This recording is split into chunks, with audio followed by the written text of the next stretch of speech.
Puterea nucleară este ceva în care statele investesc, dar paradoxal nu cu scopul de a o folosi. Suntem în plină transformare a ordinii mondiale, iar acum această putere este folosită în dinamica globală. Din fericire, nu explodează bombe nucleare, dar amenințarea este într-adevăr utilizată de cei care nu mai respectă legile internaționale. Vorbim despre toate acestea cu Matthew Kroening, vicepreședintele Atlantic Council și autorul unor cărți de referință în relațiile internaționale. Sunt Cristina Cileacu, începe Pașaport diplomatic. Matthew Kroening, Vice President at Atlantic Council, welcome to Diplomatic Passport. Thank you for having me. It's an honor to be here. China și Rusia afirmă că susțin o lume multipolară, însă această formulare pune în discuție intențiile reale ale celor două puteri. Mai degrabă decât să încurajeze apariția unor noi centre de influență globală, ele urmăresc reducerea rolului Statelor Unite. În același timp, armele nucleare redevin un instrument central în strategiile marilor state. Rusia folosește amenințarea nucleară în contextul războiului din Ucraina, iar China accelerează cea mai amplă extindere a arsenalului său din ultimele decenii. China and Russia support the idea of a multipolar world, and one of your theory in one of your books, The Logic of American Nuclear Strategy, says that a nuclear power is important, and it's the one that managed to influence the dynamics at the world level. How come we saw this push that China and Russia are making together upon United States only in the last years? Well, first, you're right that China and Russia say they support a multipolar world, but really they don't. Because if you went to China or Russia and say, do you want a really strong India or Romania, or the answer would be no. When they say multipolar, they mean weakening the United States. So I think it's important to be clear about that. They're not talking about bringing others up. On nuclear weapons, I think they are tools of great power competition, and great power competition has returned in recent years, and so nuclear weapons are becoming more important in international politics. So we see Russia using nuclear threats as it backstops its war against Ukraine, and we see China engaging in the biggest nuclear buildup since the 1960s. So I think many people maybe thought nuclear weapons were Cold War relics, but unfortunately they are back, and so the United States and NATO need a strong nuclear deterrent to defend ourselves from these threats. Lumea marilor puteri este într-un joc complicat de dominare, vizibil și invizibil, în care arsenalul nuclear funcționează nu doar ca mijloc de distrugere, ci ca semnal. Când Trump spune că vom relua testele nucleare, el transmite un mesaj către adversari, către Rusia și China, dar și către prieteni, aliați și publicul intern. Suntem aici, avem capacitate, nu vom fi intimidați. Decizia de reluare a testelor nucleare nu este doar o declarație militară, este un mesaj strategic, politic, psihologic, care reflectă o viziune unde puterea nucleară este un capital geopolitic care trebuie activat, demonstrat și menținut. Could it be the reason that Donald Trump, President of the United States, announced recently that he will resume the nuclear tests to show that the nuclear power is in the United States is a known fact? But then again, could it be this is a show-off? Yes. Well, and it's unclear what President Trump meant when he said the United States will conduct nuclear tests. Does he mean testing missiles, which is something we do all the time, or does he mean really returning to explosive nuclear tests, which we haven't done since the end of the Cold War? So yeah. We'll have to see. But I think the sentiment is, yes, to say that we're not going to be intimidated by Russian and Chinese nuclear threats, to remind them that we're a capable nuclear power too. Dacă o amenințare funcționează, se repetă. Dacă o amenințare este ignorată și întâmpinată cu forță proporțională, dispare. Arma nucleară nu este doar un dispozitiv fizic, ci și un instrument emoțional, o pârghie psihologică pe care statele o folosesc ca să observe reacții și decizii. În ultimii ani, de când rușii au început războiul din Ucraina, amenințarea nucleară nu mai este doar istorie. A revenit în discursul unor lideri, în strategiile lor, în calculele care stabilesc cât sprijin primește un stat stat atacat și cât curaj își permite o alianță. Așa apare întrebarea. Este mai sigur să fii prudent, să eviți orice pas care ar putea enerva o putere nucleară, sau această prudență devine de fapt invitația perfectă pentru șantaj? Isn't it a danger to play around with this declaration about nuclear threats or starting to test some nuclear weapons? Well, I think what would be more dangerous would be to cave in to Russian and Chinese nuclear demands. And unfortunately, I think the Western alliance had done that for the past several years. We saw President Biden and other leaders explicitly saying that we were limiting our aid to Ukraine because we were afraid of nuclear escalation. And I think the better strategy then and the better strategy now is not to give in to nuclear intimidation, but to deter it with nuclear strength of our own. And so I think the threats about nuclear testing do contribute to that kind of deterrence. And if at some point somebody, let's say Russia, because they started the war and they are the one with the war going on, will use one of these weapons, maybe a nuclear missile, what will happen next, the next day? What could be a response? First, the most important part of nuclear strategy is to deter the nuclear use in the first place. So let's hope our deterrence strategy is successful and we don't get there. If Russia used a nuclear weapon, I think the answer is it would depend. If it was against Ukraine, that might be one answer. But if it's against a NATO ally, that would be a different answer. And essentially, if it's a NATO ally, the U.S. strategy is to have flexible options. I think many people have this idea of mutually assured destruction, that if one nuclear weapon gets used, that it'll lead to a major nuclear war. But that doesn't have to be the case. If, say, Putin used one nuclear weapon, a U.S. president could use 1 or 2 or 6 back. And the purpose, of course, isn't to fight a limited nuclear war, but for Putin to understand that he can't just use one nuclear weapon and get us to back down. Instead, he's getting into a limited nuclear war and convince him that it's better not to do that in the first place. That would be the case for NATO, but if it's the case for a possible attack in Ukraine, what could a United States president do? Well, it was reported that in the Biden administration that National Security Advisor Jake Sullivan threatened the Russians privately that if they used nuclear weapons in Ukraine, that the United States would get involved in the war using conventional weapons. And as we know, the United States and NATO have stayed out of the war in Ukraine for now. Russia doesn't want a war with the United States.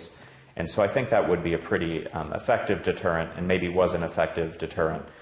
Because Putin doesn't want, he has his hands full with Ukraine and he doesn't want a war with the United States. Sunt momente în care harta lumii nu se mai citește în culori politice sau în granițe, ci în cifre. PIB, capacitate militară, alianțe. Puterea nu mai înseamnă doar cine are cele mai multe rachete sau cea mai mare economie, ci cine poate conecta aceste elemente într-un sistem coerent. Autocrațiile și democrațiile joacă același joc, dar cu filozofii diferite. Unele mizează pe frică și disciplină, altele pe cooperare și alianțe. Rusia își proiectează puterea prin armată. China folosește simultan economia, diplomația și forța militară. Faptul că le combină îi amplifică influența. Iar dacă aceste două state înțeleg că ating rezultatele dorite doar sprijinindu-se una pe cealaltă, atunci întrebarea pentru democrații devine inevitabilă. Ce mai poate contrabalansa o colaborare între autocrații? Another one of your theories in a different book you wrote is the fact that economy, diplomacy and military matters a lot when it comes to make the difference between autocracies and democracies shaping the world. If we look at Russia, Russia has some military power. It's visible. If we look at China, China kind of ticks all the 3 boxes. But how important are the alliances in present day? Well, I think alliances are really important, and we see our adversaries are working more closely together, because the United States and Romania need to worry about Russia, China, Iran, and North Korea separately, but they're also working together, and we see that most clearly in the war in Ukraine. But then also for the free world, the alliances are so important. If it's the United States just against China, Russia, Iran, North Korea on our own, we have about 26% of global GDP, a good measure of power. Combined, they have 18 to 20% of global GDP. So that's getting too close for comfort. But if it's the United States, alongside NATO, Japan, South Korea, Philippines, Australia, together we have more than half of global GDP. And so if we work together, I think we still can decisively shape international outcomes to our advantage. And what should the United States' role be, in particular in deterrence China and Russia when it comes to the global power? When it comes to the nuclear dimension, I was appointed by the U.S. Congress to serve on a commission to study the issue of China's nuclear buildup, because during the Cold War, the United States had the luxury of one nuclear superpower rival, the Soviet Union. With China's massive nuclear buildup, now for the first time, this means that the United States will need to deter two nuclear superpowers, Russia and China, at the same time. And so what our commission concluded is that the United States doesn't need to radically rethink its nuclear strategy. We know how to do nuclear deterrence, but that we do need to strengthen our own nuclear arsenal to deal with two powers at the same time. So we essentially called for America's first nuclear buildup since the end of the Cold War. More strategic nuclear weapons, more theater nuclear weapons in Europe and Asia, and a homeland missile defense system for the United States. And so I hope that the Trump administration takes those recommendations. Când o decizie implică soldați, avioane sau echipamente militare, instinctul este să ne uităm la cifre, câți pleacă, câți rămân. Dar în realitate miza nu este contabilitatea, miza este mesajul. Pentru România, prezența militară americană nu este doar un număr de soldați, ci o garanție psihologică. Este dovada fizică a faptului că dacă se întâmplă ceva, cineva este deja aici. Faptul că administrația Trump decide să retragă un număr de trupe, chiar dacă vorbim de câteva sute, deschide o anxietate firească. Dacă nu este doar o reașezare, ci un semn de retragere, privirea trebuie mutată însă la nivelul jocului strategic. Sunt voci la Washington care cred că amenințarea majoră nu mai este Rusia, ci China. Iar dacă interesul principal se mută către Indo-Pacific, atunci America își regândește distribuția resurselor. Dar nu pentru că abandonează Europa, ci pentru că încearcă să prevină un conflict mai mare, acolo unde riscul pare să crească. Because you said earlier that China and Russia are a threat for the free world, both United States and Romania. In Romania, during your visit here in Bucharest, there is a vivid discussion about the fact that a Trump administration decided to withdraw a part of its troops from Mihail Kogălnicianu base in Constanța. How shall we see this symbol? Because it's not about 700 soldiers, but it's a symbol that United States is pulling back from this area, which is quite dangerous. First, the good news, I think that we've seen that the Trump administration has been a strong supporter of NATO and got the allies to increase their defense spending pledges earlier this year, which was a success. I think we've also seen a positive development in Trump's approach to the war in Ukraine. I think he understands now that Russia is the problem and that he needs to put more pressure on Putin. When it comes to the forced posture decision in Romania, I think it needs to be understood in a broader global context, that there are key figures in the Pentagon who think that China, not Russia, is the foremost challenge, and so that the United States is going to have to do less in Europe so that it can focus on the challenge in the Indo-Pacific. And then I think then what we need to remind ourselves is that it's not about numbers of people, but about capability. And so can we have the capabilities we need to defend Romania even with less troops by using new technology, drones and things like that? Because I agree this is a dangerous region and it hasn't gotten safer in the past few days. If we look again at the security in this region, we see that the war, of course, continues, but there is this dimension, cognitive war. Russia is covering the world when it comes to cognitive world, not just Ukraine. China is covering the world when it comes to investing in various places on the globe. Why United States is not linking its Atlantic security with its Pacific security? It's a good question because the challenges are linked, and we see that clearly in Ukraine with North Korean soldiers fighting on the ground in Europe. But maybe I would push back against the question a little bit, because I do think we are linking the allies more. So there's this new NATO IP4 framework with Indo-Pacific allies engaging with NATO. The Biden administration set up this AUKUS arrangement to link the United Kingdom, Australia, and the United States. It looks like that's going to be continued by the Trump administration. So I think there's more we can... I'd also mention the G7. The past 10 or so G7 meetings have included additional countries, the Koreans, the Australians, and others. So I think we are taking steps to do that, but there is more we can do. Marea Neagră este un punct strategic crucial pentru securitatea și stabilitatea Europei, deci și a regiunii euroatlantice. Regiunea joacă un rol esențial în securitatea energetică, în comerțul internațional și în echilibrul geopolitic dintre marile puteri. România și alte state riverane devin piloni importanți ai acestei stabilități, iar alianțele militare și politice, cum este NATO, acordă o atenție deosebită regiunii pentru a preveni conflicte și a descuraja agresiuni externe. Viziunea Statelor Unite despre Marea Neagră o descrie ca un spațiu de influență și cooperare strategică, unde parteneriatele cu statele locale devin esențiale pentru menținerea securității regionale și globale. And in between those two big oceans, how shall we see the Black Sea from United States? Well, from an American point of view, I think we cover the whole world. Yeah, it's a bigger view. Yes. So I think we think about Europe, we think about NATO, we think about the war in Ukraine. I think Black Sea is not a topic that many Americans, even foreign policy experts, think about. It is more the regional and NATO experts who focus on Black Sea. And so I'm one of them, and so I think it is a very important area, that Romania is a pillar of stability and security in the region, and so the U.S.-Romania alliance in particular is important. But I think it's, again, the experts, not the general public, who think about the Black Sea.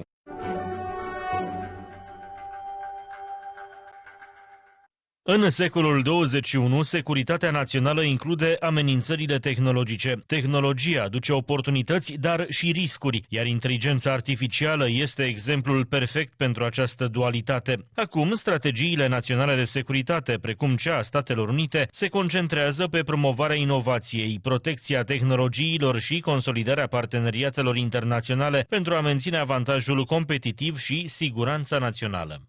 In our century, security has a new layer, is the threat that comes from technology in various ways. What national strategy of a country, in this case maybe you can speak about United States strategy, must include in order to deter this threat? Yes. Well, I think new technology comes with a threat, but also opportunity. And I was talking to a technologist who said it's always been the case. When humans invented fire, you probably had some people saying, this is wonderful, we can cook our food and stay warm. And you had other people saying, no, we're going to burn ourselves, we're going to burn down the village. So I think same thing with artificial intelligence. We're already seeing enormous productivity gains with artificial intelligence. But there is also a threat. It can be used for weapons and other things. And so I think the key for the United States and the West is to maintain our innovation advantage. And the United States has been the world's innovation leader since the time of Thomas Edison. We don't want to lose that to China. And I think there is essentially a three-part strategy that the United States is putting in place. Part one is promote innovation within the United States. And so we see things like the Trump administration making new investments in semiconductors and other areas. Second is protect. Because China has been stealing technology from the United States and from Europe for many years. So we need better export controls and other measures to protect our technology from China. And then the third is partner.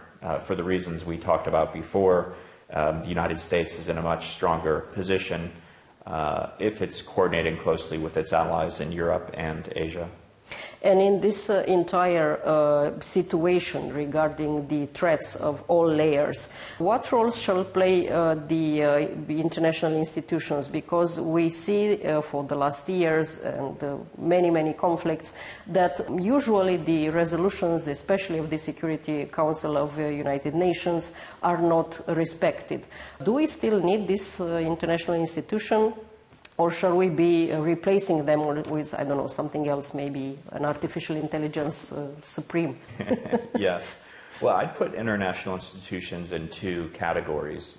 They're the institutions kind of within the free world made up of like-minded countries, so NATO, the G7, and I think those institutions are still working and we should continue to work through them.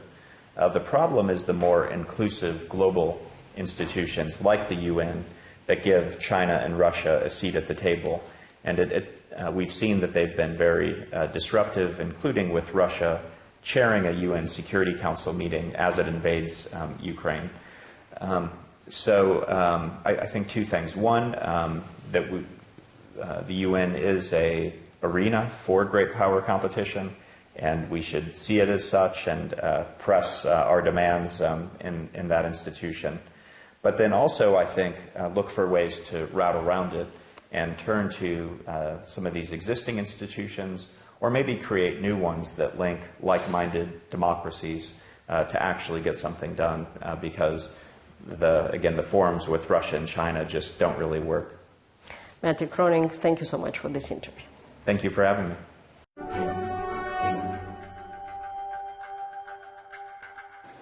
Atât pentru astăzi, dar rămânem în continuare online pe pagina de Facebook a emisiunii și pe conturile noastre de X și Instagram. Revenim cu subiecte noi din lumea diplomației și a politicii externe, vinerea viitoare de la 11:30 și reluare sâmbătă după miezul nopții. La revedere!